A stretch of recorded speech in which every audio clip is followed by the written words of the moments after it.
பார்த்திருக்கோம். ஆனா இந்த அளவுக்கு இவ்வளவு பெரிய ராஜ நாகத்தை இவ்வளவு அழகா எளிமையா ஒரு சிறு பதட்டம் கூட இல்லாம அவ்வளவு தைரியத்தோட அதோட வாழை பிடிச்சு இழுத்து அந்த பையில கூட முயற்சிக்கிறாங்க. இவங்களோட அந்த தைரியத்தை என்னன்னு சொல்லி பாராட்டுறதுனே தெரியலங்க. அந்த பாம்பும் பாருங்க அந்த பைய திரும்ப திரும்ப கொத்திக்கிட்டே தாங்க இருக்கு. ஆனா அதெல்லாம் அவங்க ஒரு பொருட்டாவே மதிக்கிற மாதிரி தெரியலங்க.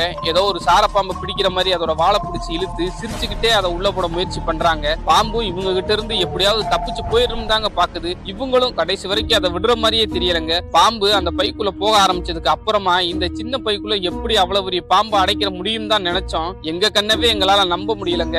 ஏங்க ஏதோ ஒரு அரிசி சாக்குல பழைய பொருட்களை போட்டு குளிக்கு அமுக்கி கட்டுற மாதிரி அவ்வளவு பெரிய பாம்பையும் அதுல போட்டு கட்டிட்டாங்க. பாக்குற நமக்கு மிகப்பெரிய ஆச்சரியமா தாங்க இருக்கு. இவங்களோட இந்த தைரியத்தை பார்த்து வியந்து போன துடுப்பாட்டத்தின் கடவுள் என்று அழைக்கப்படுகிற சச்சின் டெண்டுல்கர் அவர்கள் தன்னுடைய எக்ஸ் தளத்துல இந்த காணொலியை பதிவிட்டு இவங்களுக்கு பாராட்டுகளை தெரிவிச்சிருக்காங்க. நம்ம வலையொலி சார்பாகவும் இவங்களுக்கு வாழ்த்துக்களையும் வணக்கத்தையும் தெரிவிச்சுக்கிறோம்.